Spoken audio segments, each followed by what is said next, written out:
Okay, well, hi everyone. My name is Tate Mitchell. I'm an organizer here in Johnson County with the Joe Biden for President campaign. All right. Yes. And it's been really awesome living up here. I'm from Houston originally, so the weather is very recognizable and similar, but I'm excited for the snow to come and arrive. Just wait. But I'm so excited and honored to be an organizer for Vice President Biden, simply because I think that he is the best candidate that we have in this field right now. He has moved seamlessly through time and progressed so beautifully, as our country has as well. And he's been a servant leader for such a long time with such great experience. I mean, we really are blessed to be able to be here in this room.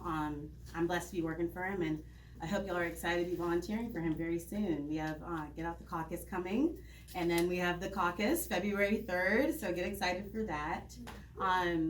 But oftentimes when I decided I was going to be an organizer, I thought a lot about 2016, okay, and I was in college. So I held a voter registration drive with my sorority, and Which one? Alpha Kappa Alpha sorority. You're an AK. Yes. I ran up to random people on the street and asked if they were going to be voting, and I thought it was enough for a time, but the next day, happened, and I realized I could have done so much more. I could have came to the field office. I could have sought information. I could have knocked on doors, talked to people in my community more, made phone calls. I had an apartment, so I couldn't exactly open at my home, but I wish I could have, and if I could have, I would have. And here we are now. Y'all are already a step ahead of me in our field office, and it's go time. More than anything, I ask that y'all see my friends and their fellow organizers with their clipboards standing up around the room, and go have those conversations. Ask how you can get involved, ask how you can knock doors, ask how you can phone bank with us, because we gotta defeat Donald Trump. That is number one. I'm in my 20s, going into 2020, and I cannot imagine having this man as president again. And I truly believe that Joe Biden can not only go toe to toe, but he can defeat him. And we're working to do it. So thank y'all for being here. Thank you for coming, and I hope to see y'all in our field office a lot more. Be sure to have those conversations. Open your homes if you can, and let's get this thing going. All right. I'm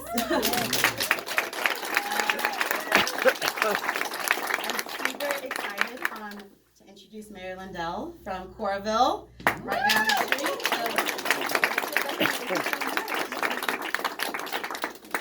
Well, thank you, Tate, and it's indeed a pleasure to be here. I'm a native Iowan, so I know what it could be like on January 10th in Iowa. So we may be fortunate that it's not worse than it is out there. But I too am just so proud to be a strong Joe Biden supporter. Many of you in the audience are my friends, so you know the story. Back in 2013, when I first ran for mayor's office, surprisingly, the Koch brothers, the Americans for Prosperity, targeted my city and devoted an incredible and outrageous amount of resources and money and volunteers to knock on doors and these lies of the mailers that they mailed out. And fortunately, our community was pissed off that these outsiders tried to come in and change the election.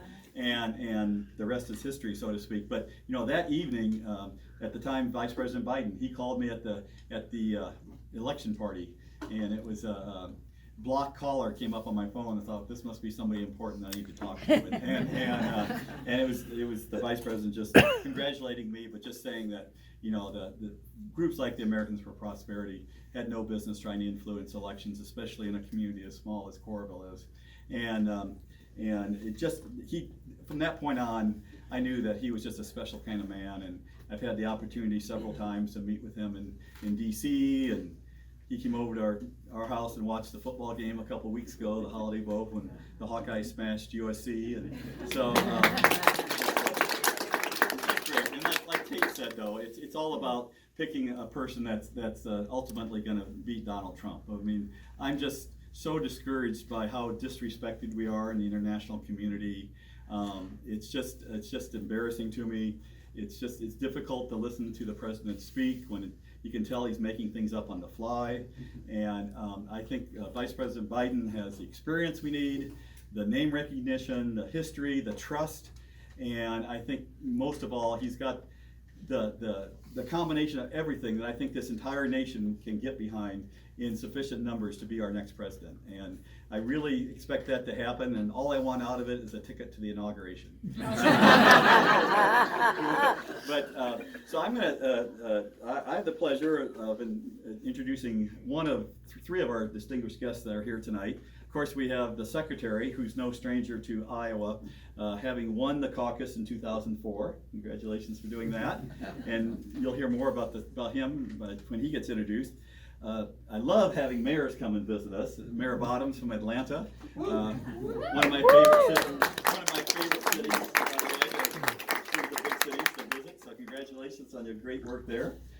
But someone who I just had the pleasure of meeting tonight was Representative Marvin Pendarvis.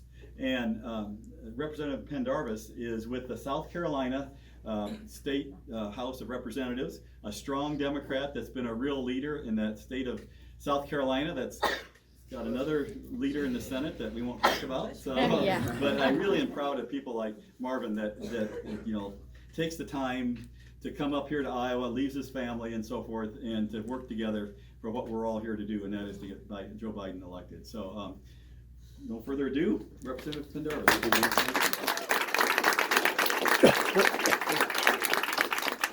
Thank you, Mayor, for the introduction.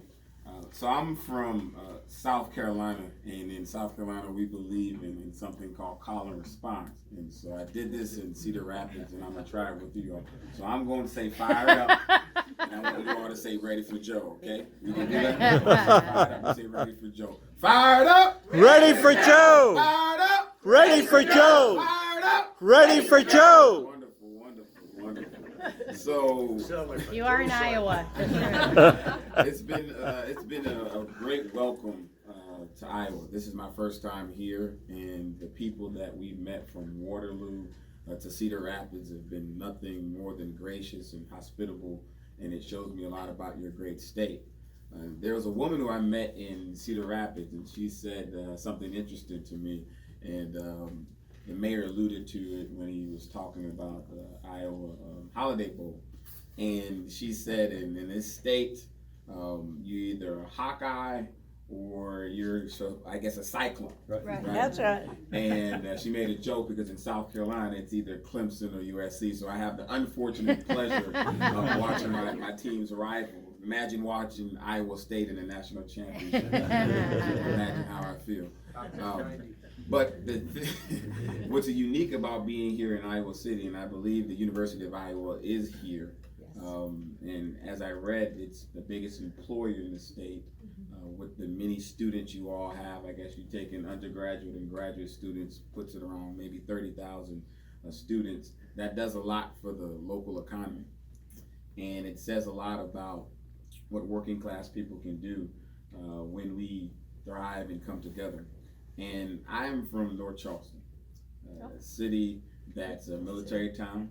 It's also a city that has a number of industry and manufacturing. We've got the headquarters of Boeing there, Volvo and Daimler Chrysler.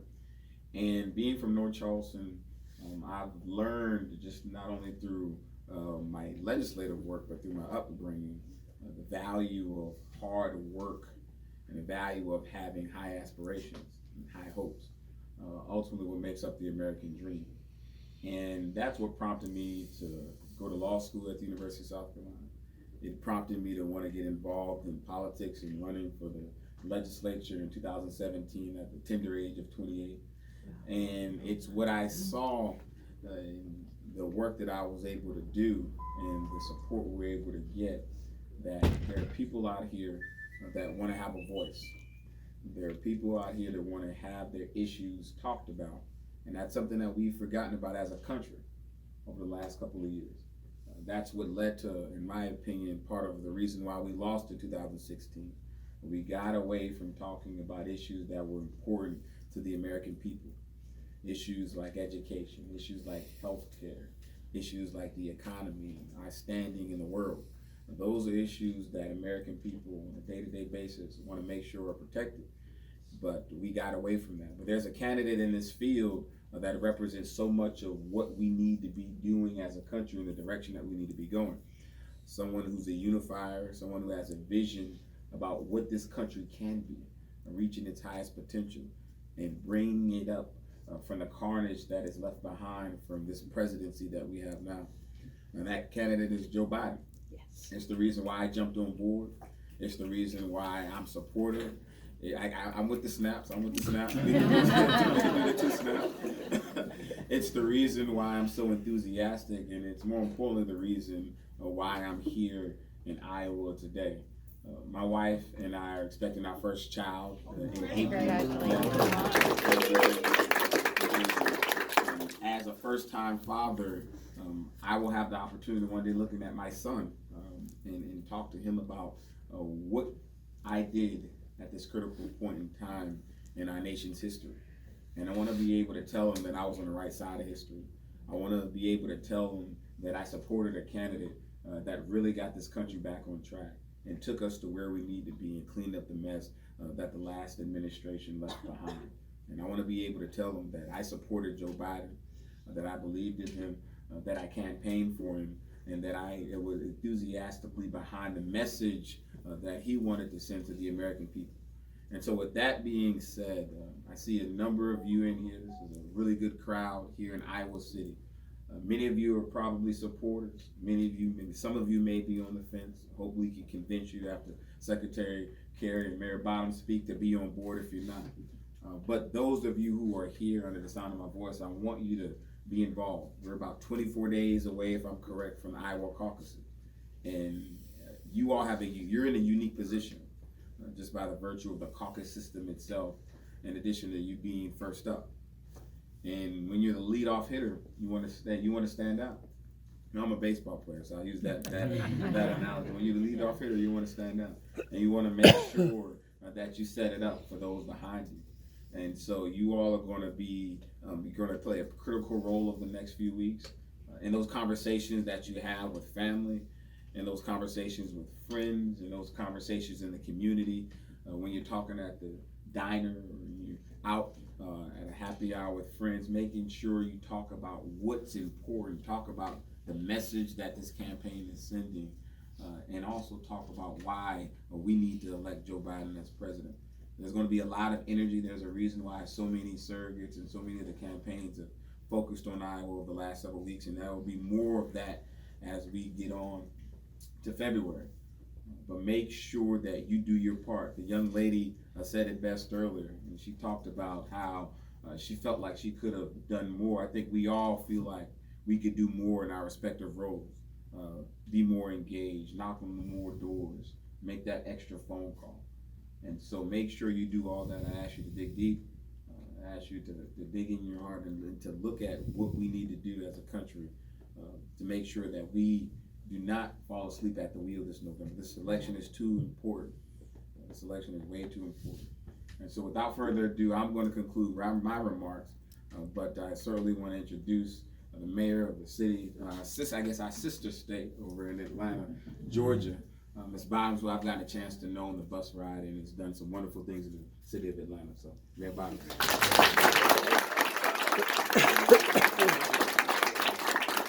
Good evening. Good evening. And I've learned a couple of things since I've been here.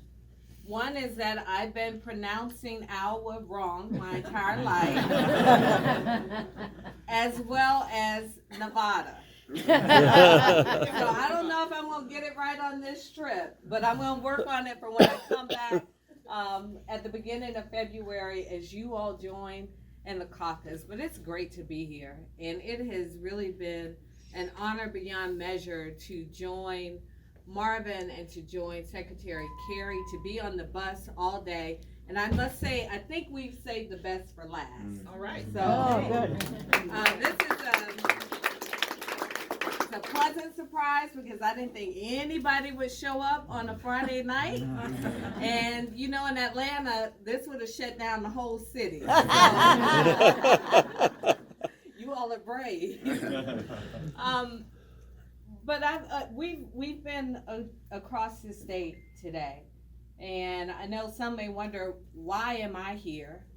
And it's because I care about Joe Biden. As the mayor of Atlanta, I care about him because I know he cares about our country. And I've had the pleasure of talking about my 4 kids today and looking at this election cycle through their eyes. And what I see from my children are looking to us to get it right. And I look at my kids, and I have a 17-year-old, I have an 11-year-old, and 9-year-old twins. And so I look at them at different phases, and I think about my childhood. So when I was 8 years old, my dad was an entertainer by the name of Major Lance. All right. Oh, thank you. I wonder how I can give you the song. All right. Well, I can't sing or dance, so I ran for mayor.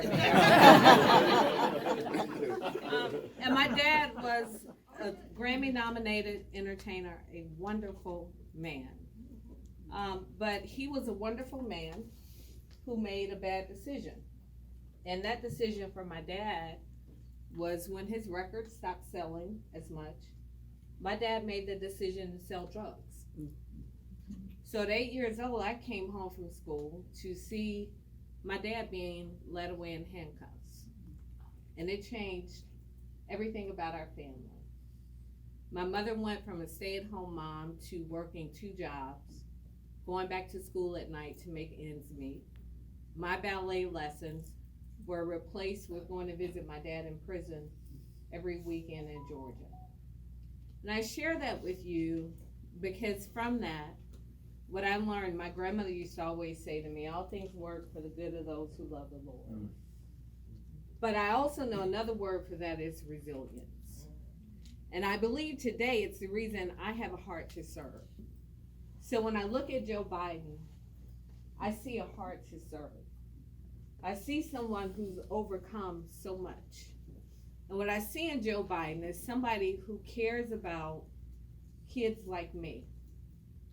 They care about dads who sometimes make difficult choices when they don't have other choices. So when I talk to Joe Biden and I look in his eyes and he tells me what he did beside President Obama to pardon people who sometimes may need a second chance because of addiction, like what my dad struggled with. When I look at him and he tells me what he will do for working families in this country, I know that he's thinking about people like my mother who just want to provide for their children. When I look at him and he talks about his care and concern for our climate, I think about my 4 children who suffer from asthma, and every time there are extreme weather fluctuations, we end up in the emergency room. And so it's the reason I'm here. It's why I left 50-degree weather in Atlanta to come to Iowa.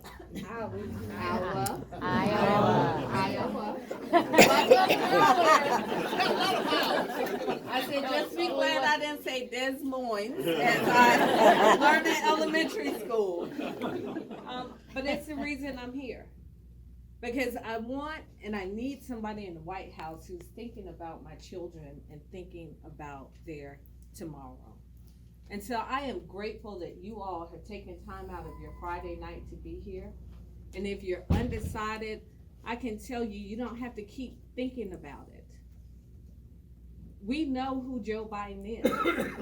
He's a man with care and concern for this country. He has care and concern for our communities, and it's not just about what he says he'll do, it's about what he's already done. And so I can tell you in the South, we're going to do our part to make sure that Joe Biden gets that nomination. But I can tell you the country is looking to see what's going to happen here that first week in February. You all change. You can change the trajectory of an election. We've seen you do it with Secretary Kerry, and we're counting on you to do it this time as well. So as you go out to caucus, know that we are supporting you. We are counting on you. Our children are counting on you, because there's a little girl somewhere who's visiting her father in prison every weekend. And she's watching her dad struggle with addiction, and she's watching her mother struggle to make ends meet. and she's going to look to us to get this election right. And so it's my great pleasure to introduce to you someone who needs no introduction but says he appreciates one anyway. This man has served our country. Yes. He is a decorated war veteran. He's been our Secretary of State. He's been a Lieutenant Governor. He's been a senator. And even today, he remains a friend of Joe Biden, and that's why he's been here all week supporting Joe Biden. Please welcome Secretary John Kerry.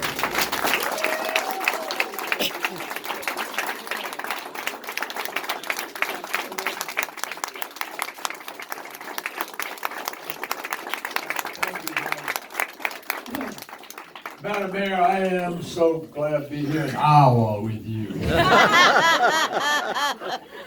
With you, that's how you say it. What a privilege. First of all, God, it's great to be back. Wonderful to be back in Iowa City, and I have to tell you, I watched that game. They were terrific, and I was so impressed. I really was. I find myself, because of my experience here in Iowa, I wind up rooting for Iowa whenever I see them playing against them. So that's why they won. Who knows? What a pleasure to be here. I was just saying to the mayor, who I've just gotten to know, and to Marvin, who I'm getting to know, how special it is to be able to travel with them. And you just heard a story. I'm blown away by the story. That is the first time today that Keisha's told anybody what she just shared with all of you. It was very personal and unbelievably eloquent and moving. And we are so grateful that you don't know how to dance or sing. But you dance and sing in City Hall. You did a great job. Thank you. And what a pleasure also. Marvin, thank you for taking time to come to South Carolina, notwithstanding the weather. And we congratulate you on the soon arrival of your first child. When's due?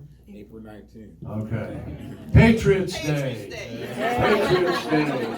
Right?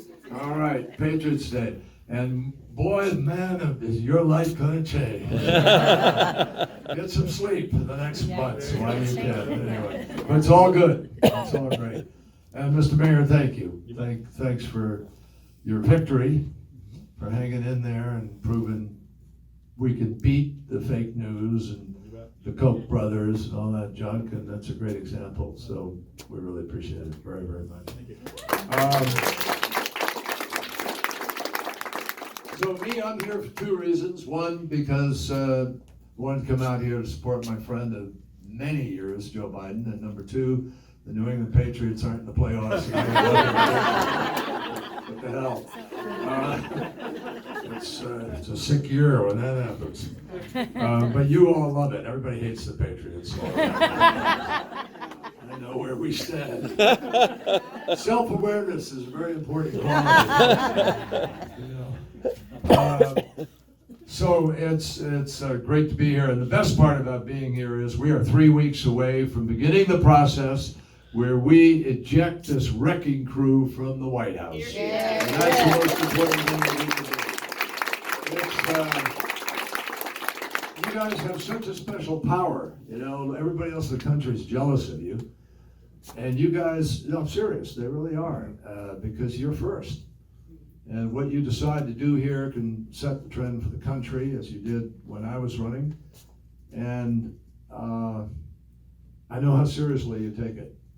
I remember going to events and I'd see the same faces at many of them, little notebooks, people taking notes on everything you said, comparing what you said 3 weeks ago to what you said 5 months ago, holding you accountable, and trying to figure out. And that's a serious business. It's a serious job. So I respect the Iowa caucus process very, very much.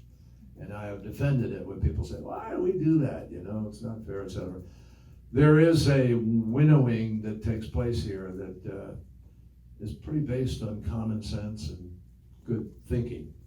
So let's talk about that for a minute. Most of you, I think a lot of you are committed, but not everybody. And even if you aren't committed, I want to get you going. You know, the hour poll is out tonight, the Des Moines Register poll. Everybody jumboed in there, folks. It's like there's no real, maybe Bernie's a couple points ahead, something in reality. But this thing's going to depend on you in the next 3 weeks. This is not something pre-decided. And nor was it the year that I ran. And it's going to depend on precinct captains. It's going to depend on the hard work of talking to your neighbors, talking to your friends, your kids. Hopefully that's one and the same thing still. And, you know, you got to do the hard work of democracy. It is not easy. There's no automatic pilot for democracy. We're learning that. And we're in trouble in many ways in our country. And people know it. If you're on the right, you're on the left, you're in the center, you're liberal, you're conservative, you're right wing, left wing, everybody's a little bit pissed off. And ironically, a lot of them for the same reason, but they get tapped into by different people. Donald Trump wasn't, off mark when he started talking to people about the system being rigged. In a lot of ways it is. And there is a corruption that is taking place in our own beloved country. It's an insidious, low-grade kind of corruption, where there's too much money in American politics, too much money flowing into Washington, too much money that the system is dependent on, and the Supreme Court has tragically ratified with the Citizens United decision, which is an absurd decision in my judgment. We have to get the big money out of American politics and restore the voice of average Americans. Hear, hear. And the only way to do that is to win the presidency. I'm for Joe Biden because I am convinced, as somebody who has served 24 years with him and been in the Senate for 28 years, and been privileged to be Secretary of State for 4 years, and worked with Joe and with Barack Obama hand in hand while we took on every major conflict in the world. And I'll make a bet with you. No administration in American history has dealt with as many large issue crises around the globe simultaneously to positive effect as Obama Biden. No question about it. South China Sea, Ebola, AIDS, the crisis of Putin marching into Crimea and Ukraine, and the necessity to lead Europe to stop him from going to Kiev, the forward program we put to reassure the frontline states, the work we did to ratify the START Treaty and reduce the nuclear weapons, to continue to hold on to a relationship even when we disagreed, to get China to the table to work with us to deal with climate change. I'm just starting. Not any administration historically has done that and done it as well. And in a world that is now coming apart in many ways, Brexit, Europe, you find NATO being attacked by the President of the United States. You find our allies, Angela Merkel, Emmanuel Macron, people being attacked by our president. The rudeness, the crudeness of the way in which this president has acted on a global basis, the way that he has pushed our friends away from us, is not only disgraceful, it's dangerous. And what you saw in the last few days, folks, with Iran did not have to happen, and only happened because this president, without any rationale except his disdain for everything Obama, decided to unilaterally pull out of the agreement and send a message to Iranians, the Iranians who had been reluctant to come to the table. The Iranians had said, you can't trust America. General Soleimani, who was the hardest liner of all, opposed to the nuclear ban agreement. He hated it. He wanted the IRGC to continue down that road. You can imagine the internal politics of Iran, where they were fighting over whether they negotiate or don't negotiate. Do they give in and do things or don't they? And they stuffed it down Soleimani and did what they thought was right. We fought for that. And other nations fought for it. China, Russia, France, Germany, Britain, and every one of the presidents of those other countries has stayed in that agreement because they believe it's that important. Only Donald Trump, with zero knowledge, zero experience, zero curiosity, Zero everything. turned around and pulled us out and lied to the American people about it. Lied that there was $150 billion given to the Iranians. No way, folks. And whatever money went to them, it went to them because it was a court case that ordered us not only to pay the money, but pay interest on the money. You were going to pay massive amounts of interest. We negotiated that interest down. And they owed billions of dollars. Most of the money went to pay the billions of dollars of debt that they had. So I'm tired of the lies. I don't know about you. I think the United States of America deserves a president who tells people the plain old simple truth. And that we've got to get a president like Joe Biden, who by his life example, coming into the United States Senate as the poorest senator and leaving the Senate as the poorest senator. Joe Scranton, who comes from the middle class, represents the middle class, fights for the middle class and people struggling to get into it. And we deserve a president of the United States who will lift the values of our country and restore the soul of America. That's Joe Biden.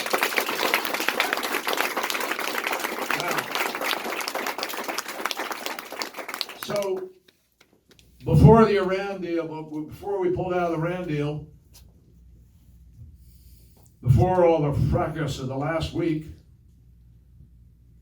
there were no people attacking our embassy. There were no ships being detained in the Gulf. We were welcome in Iraq to fight ISIS. There were no missiles being fired at our assets. Before Donald Trump pulled out of this thing was working. Diplomacy was working.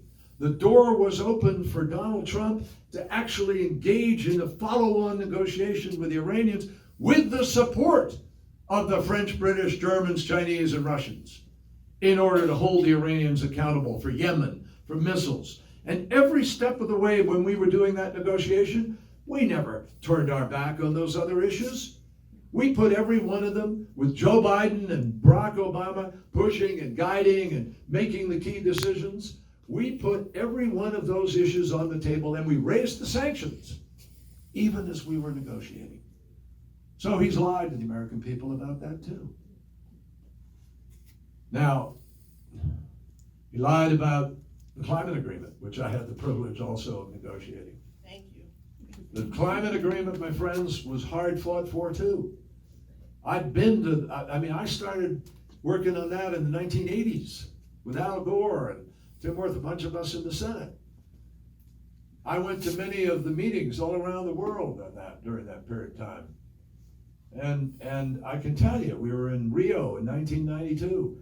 We were in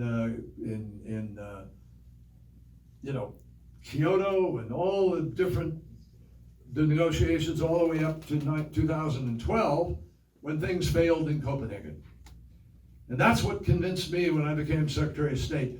I needed to go to China and meet with President Xi, and I did within 6 weeks of being Secretary. And I did it with the support and encouragement of Joe Biden and Barack Obama.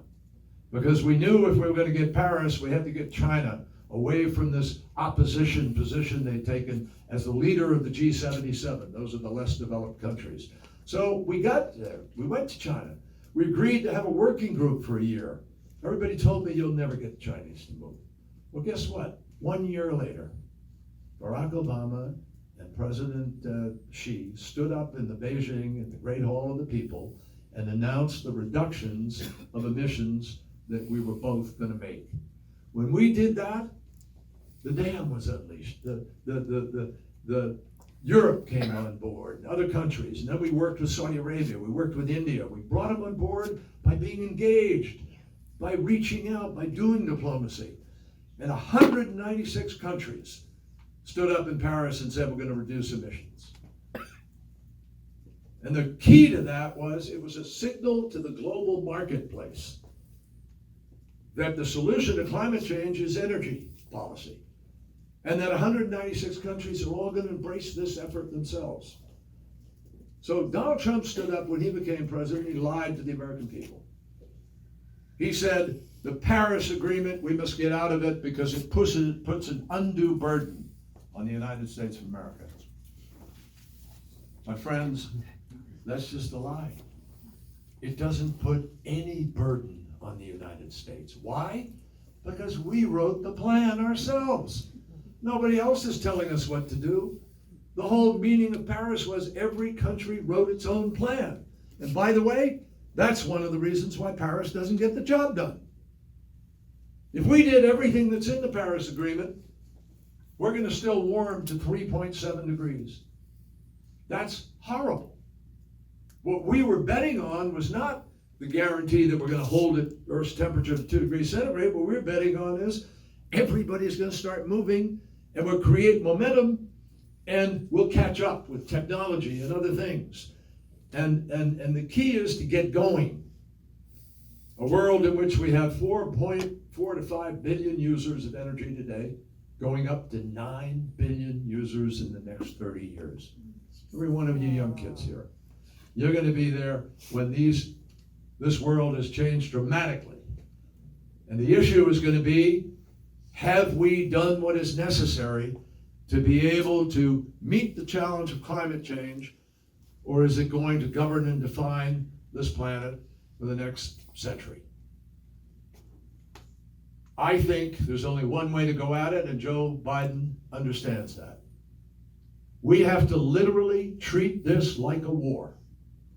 We have to have a leader in the White House like Joe Biden, who has the relationships with people in the world, who understands the seriousness, who will summon the automakers to the White House and say to them, hey guys, I know you're talking about 2045, 2050 to be electric. We can't do it that slow. We got to move it up and do it in the next 10 years, next 12 years. We got to move it faster. What do you need to do it? How do we provide incentives to help you? How do we make sure there's no economic dislocation as we do it? The same people who make those cars today in America can make the cars of the future. They just don't put an internal combustion engine in, they put a battery in and an electric transmission. You're still making cars, and you're making good money. And there's going to be at least $29 trillion spent in the next 30 years in the energy sector. That's why it's the biggest market. And at least 62 million jobs there to be created.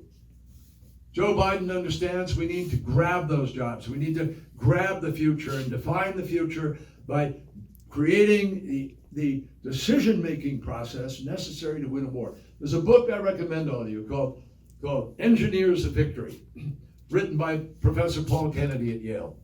It defines the decisions that were made that I'm talking about now that empowered us to win World War II.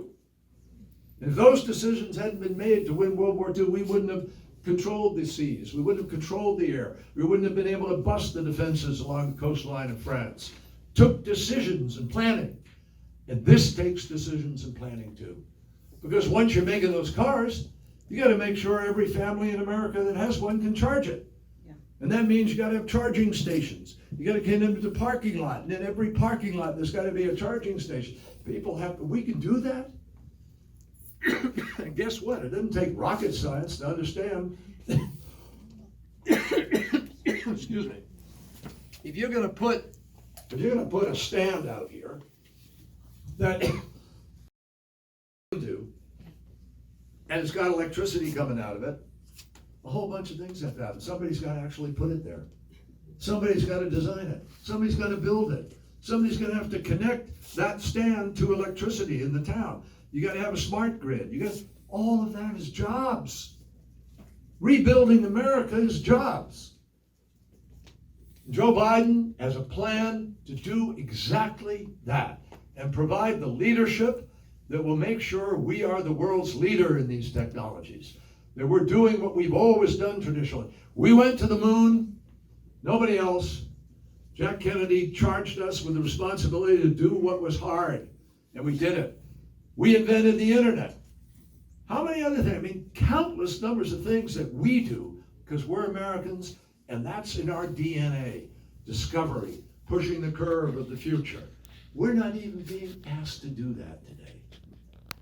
You can't name for me one national infrastructure program anywhere in our nation that we're proud of as a country. Why? Because there isn't one. Think about it. There's work to be done, folks.